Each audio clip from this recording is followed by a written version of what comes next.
Bom dia a todos e a todas. Quero agradecer o convite para fazer essa palestra. Quero dizer que esse tema seria desenvolvido pela professora Léa Velho, inicialmente. Ela não pôde vir. Depois, devia ser desenvolvido pelo professor Michelangelo Trigueiro, que também não pôde vir. Então, eu sou assim um palestrante step, mas nos times de futebol existe o time reserva, os reservas, né? E às vezes um cara aqui da reserva marca um ou mais gols, né? Então eu espero não decepcionar. O tema proposto é o novo modo de produção do conhecimento no contexto das sociedades democráticas contemporâneas envolve uma reflexão de caminhos, envolve diferentes posturas no sentido de a gente fazer a produção de conhecimento de uma forma contemporânea, né? A minha apresentação, eu vou dar uma de meio de Brizola, né? O Brizola, se fazia uma pergunta ao Brizola, ele falava o que ele queria, né? Então, eu vou, numa primeira parte, eu vou fazer um retrato da produção de conhecimento entre nós, no Brasil, depois esquentar as próximas apresentações, que são 3 apresentações após a minha, que vão discutir exatamente a mudança de alguns paradigmas. Então, vou me permitir esquentar, a levantar a bola para que os próximos palestrantes possam fazer a cortada, né?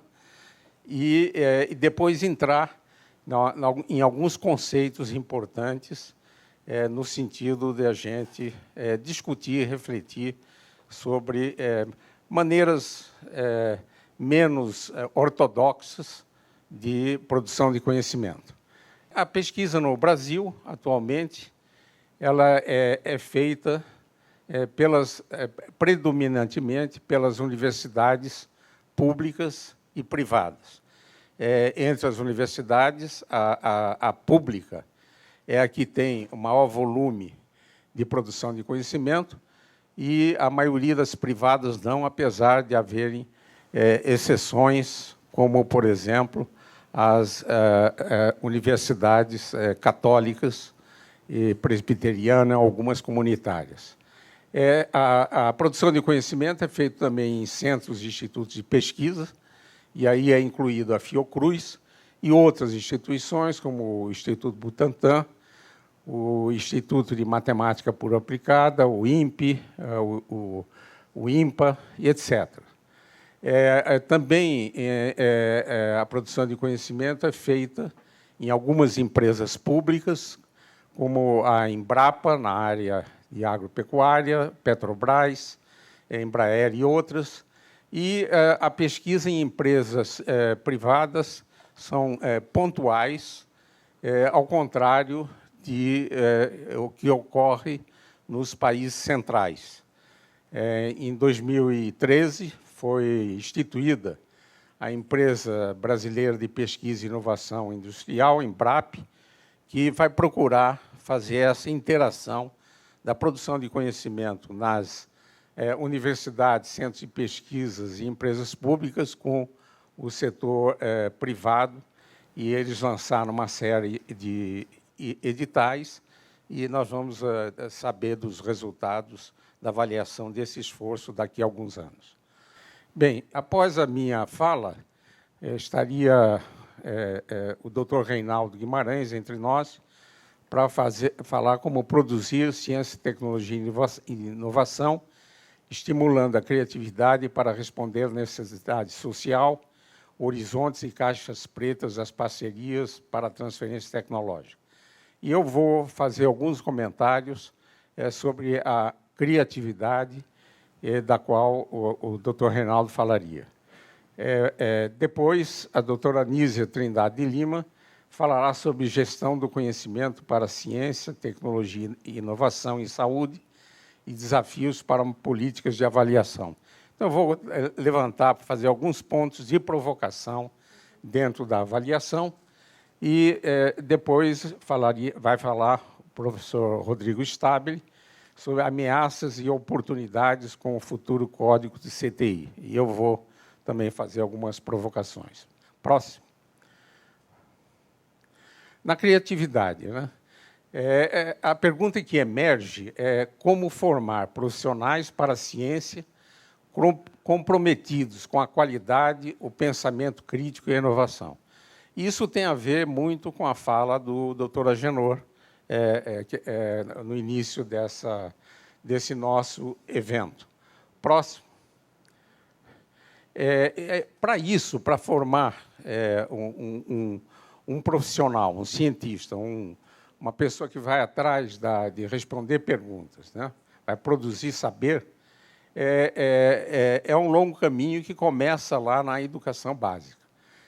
Então, precisamos ter políticas públicas para a primeira infância, os conteúdos na formação dos nossos estudantes de ensino básico precisam ser objetivos em cada nível. A pedagogia deve ser completamente modificada e compatíveis com os avanços da tecnologia de informação e comunicação. Precisa haver a formação inicial e continuada de professores. A valorização da carreira docente é fundamental. É preciso fazer uma gestão profissional. Os critérios de avaliação devem ser repensados e haver uma integração com a família e a sociedade e a promoção e consolidação de valores e virtudes. O doutor Agenor falou na falta da responsabilidade social de muitos, e esse nono ponto é extremamente importante. Próximo. No sentido de estimular a formação de futuros cientistas comprometidos, primeiro, precisa haver o ensino de ciência de qualidade, e existem no Brasil algumas experiências absolutamente fantásticas dentro da educação científica. Não vou poder entrar em detalhes sobre cada uma, mas na Universidade Federal da Bahia, do nosso Barral, né? Querido Barral, existe o projeto Ciência, Arte e Magia, que começa a fazer educação científica com a criança aos 6 anos de idade, lá no Departamento de Zoologia da Federal da Bahia.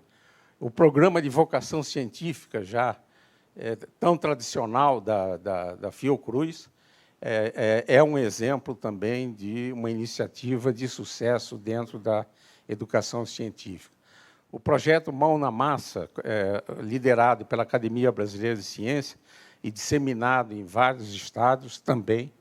O programa de iniciação científica júnior, que permite que um jovem, ainda no ensino básico, possa frequentar um ambiente de pesquisa.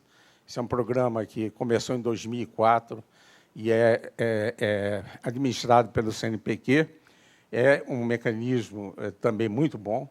O programa que começou lá com o Leopoldo Demez, depois o João Batista Calixto, em Florianópolis, hoje está institucionalizado, os novos talentos da rede pública, e é financiado pela CAPES.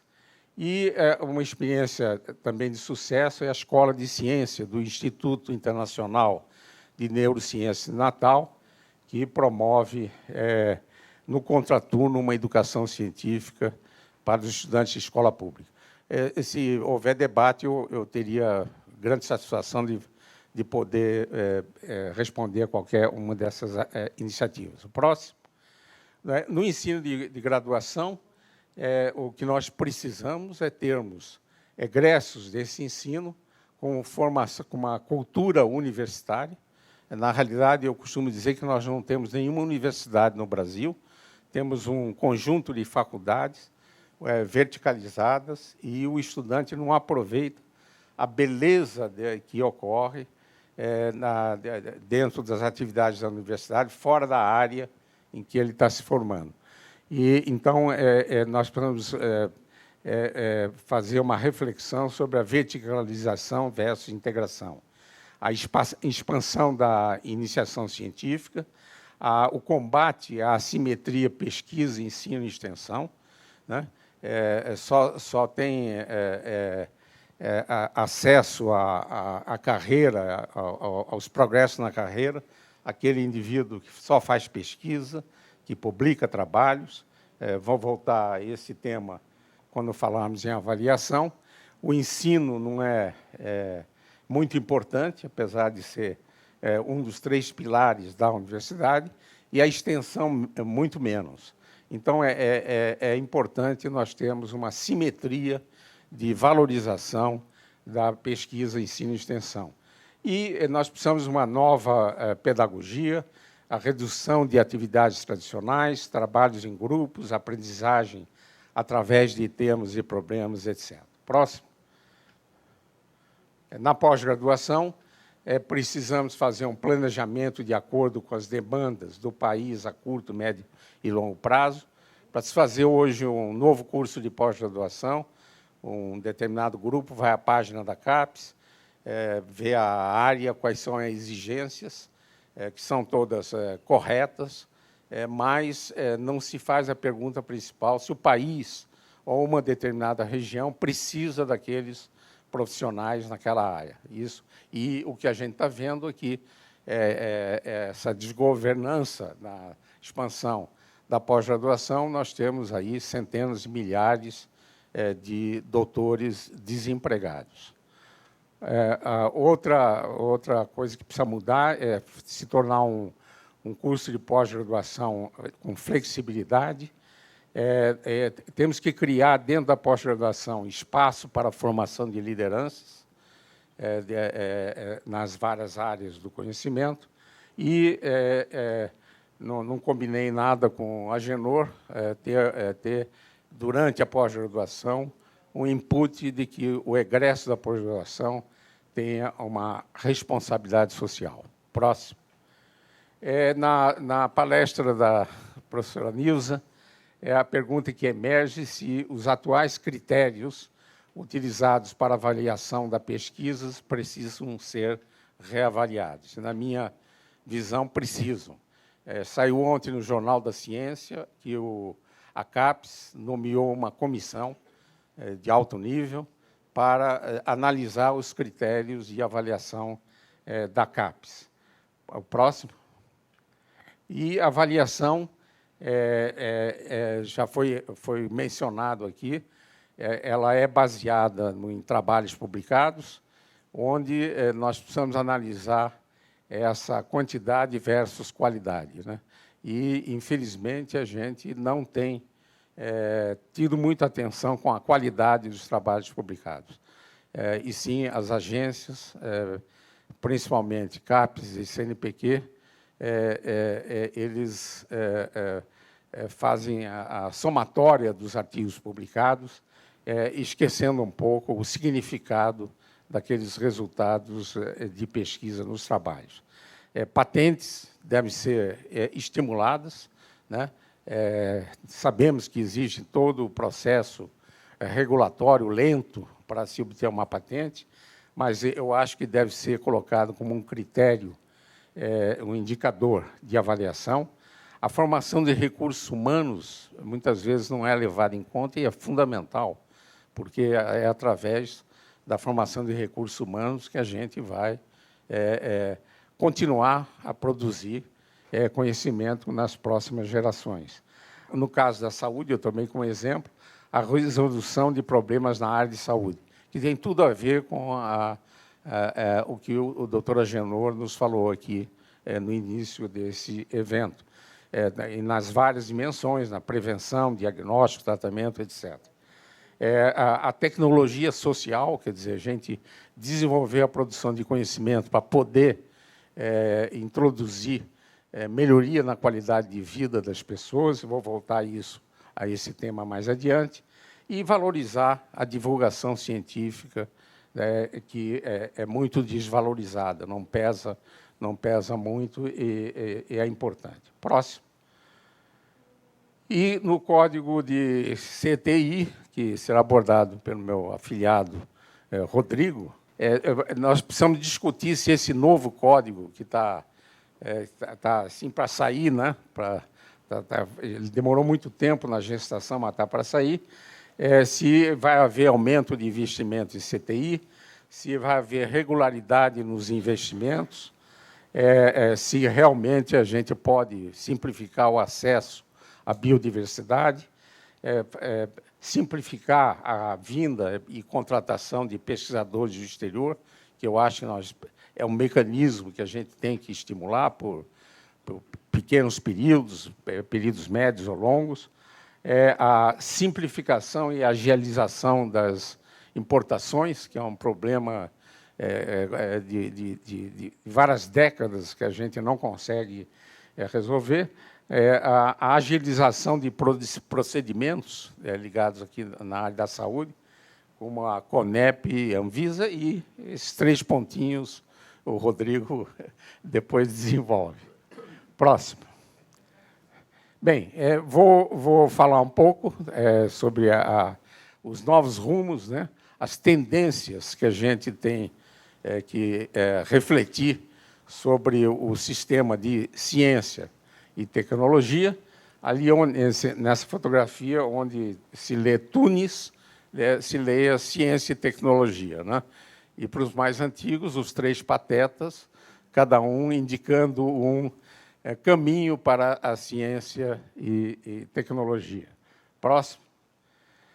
E aí entramos assim na temática, que é o novo modelo de produção de conhecimento, em que eu consultei o trabalho da Leia Velho sobre conceitos de ciência e política científica e tecnológica e de inovação, que foi publicado na revista Sociologia, em 2011. Próximo.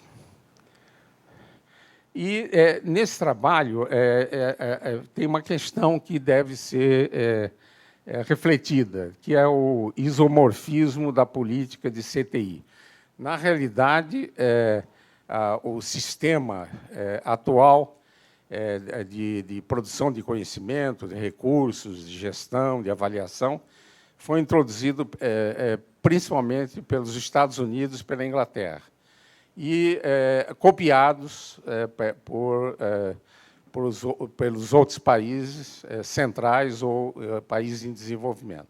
Então, nós copiamos aí, nós exageramos no publish or perish, né? Alguma coisa que era já introduzida nesses países. E o comentário é que diferentes países estão em diferentes estágios na sua transição para uma sociedade baseada no conhecimento, devido aos diferentes níveis de desenvolvimento econômico em que se encontram as suas respectivas competências e capacidades para produzir e usar o conhecimento.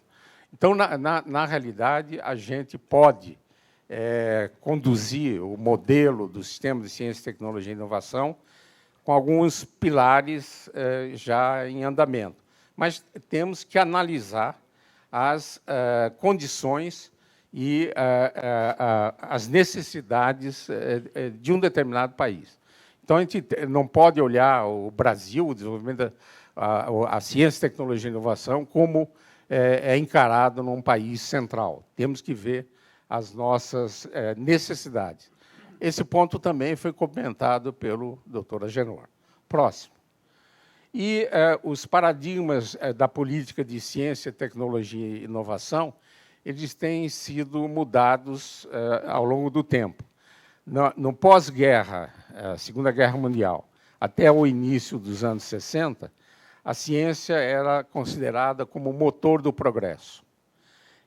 Na década de 60 e 70, a ciência era encarada como solução e causa de problemas. Na década de 80 e 90, a ciência era considerada como uma fonte de oportunidade estratégica. E a ciência, no século XXI, ela é uma ciência para o bem da sociedade. Também mencionado pelo Agenor, o que a sociedade pode ter no sentido de sua qualidade de bem-estar, de vida, através da ciência. Próximo. E na ciência para o bem da sociedade, é a ciência que nós estamos fazendo, nós estamos no século XXI, ela tem que ter um enfoque nacional. Quer dizer, o Zika, que foi tão discutido aqui, ele é um problema nosso, e temos que fazer esse enfoque. E outros, a gente podia refletir sobre outras dimensões, que no trabalho da Leia ela fala think globally and act locally. Então, também está dentro do espírito dessa oficina. Um outro ponto é a produção coletiva, né? Onde nós temos que ter a participação de múltiplos atores associados em redes de configuração variável. E o conhecimento se faz de forma predominantemente interdisciplinar e se dá nos locais mais variados. Então, essa postura, essa colaboração científica, ela precisa ser encarada. E precisamos desenvolver mecanismos de avaliação de impactos sociais com a participação pública, além da revisão por pares. Temos que fazer essa reflexão. Próximo. Esse acho que é o último slide, no sentido da produção coletiva. Eu pus ali em cima o passado, o histórico, como era, e hoje e o futuro, como é que vai ser. A comunicação, antigamente, era extremamente lenta. Quer dizer, para a gente se comunicar com um pesquisador no exterior, por exemplo, tinha que ser pelo correio, né? E mesmo mandando por via aérea, né? Tinha até um envelope, aqueles mais antigos lembram aquele envelope colorido de via aérea, demorava dias, às vezes semanas, para chegar e dias e semanas para a resposta. Quer dizer, a comunicação, o telefone era precário, muito caro, e a comunicação entre os cientistas era muito lenta. Hoje, a comunicação é em tempo real. Quer dizer, você se comunica por teleconferência, então isso é um plus absolutamente fundamental no desenvolvimento de parcerias de produção coletiva de conhecimento. A informação, antigamente, era extremamente lenta. Alguns pesquisadores antigos lembram do current content, né, Barral, em que a gente semanalmente sabia o que era produzido no mundo através do título do trabalho. A gente pedia uma cópia, a gente chamava de separata, né, de 10 pedidos que a gente fazia, um voltava, mandavam, a gente fazia uma festa, mas isso durava meses, né? As bibliotecas, mesmo as melhores, não tinham todas as revistas, não assinavam, e hoje nós temos essa informação quase online com as edições eletrônicas das revistas científicas, né? Temos, felizmente, aqui no Brasil, uma iniciativa virtuosa, que é o Portal da CAPES, que permite que um pesquisador brasileiro, na mesma hora, saiba da informação como um pesquisador que está trabalhando na Califórnia, em Nova York ou em Londres. Então, isso é um upgrade que incentiva a produção coletiva também. Antigamente, a gente encontrava com os colegas pesquisadores, eventualmente em congressos, né? E tinha uma coisa boa, que era as sessões científicas e as conversas no bar, né? Que foram referidas aqui, como também um sistema de comunicação importante. E hoje nós temos encontros presenciais e virtuais. Dentro eu não coloquei aqui, mas é importante que se usar esses mecanismos de informação e comunicação no sentido de a gente poder facilitar e pesquisar o que está sendo estudado em diferentes dimensões, diferentes áreas de conhecimento, que nunca nós tivemos na humanidade um desenvolvimento tão grande em produção de conhecimento que fica difícil a gente poder mapear. Eu acho que o Rodrigo vai depois falar sobre isso. A indução, antigamente, se fazia certas induções para ter produção coletiva. Eu peguei como exemplo o Programa Integrado de Doenças Endêmicas, o PID, que reuniu pesquisadores interessados em responder perguntas em várias doenças endêmicas, como Chagas, leishmaniose, malária, esquistossomose, mas isso hoje, com toda essa facilidade de avanço,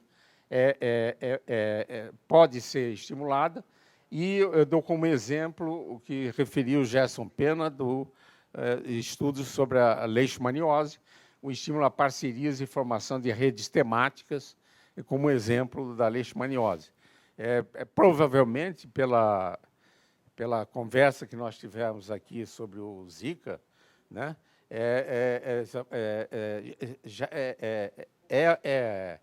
virtuoso, é necessário se fazer uma rede temática sobre o Zika, emergencial, e isso é facilitado pelos recursos que antigamente a gente não tinha. Era mais ou menos isso que eu queria falar a vocês, levantando alguns desafios, algumas reflexões que certamente vão ocorrer durante o transcurso aqui dessa oficina. Tem o último aí que eu falo obrigado. Muito obrigado.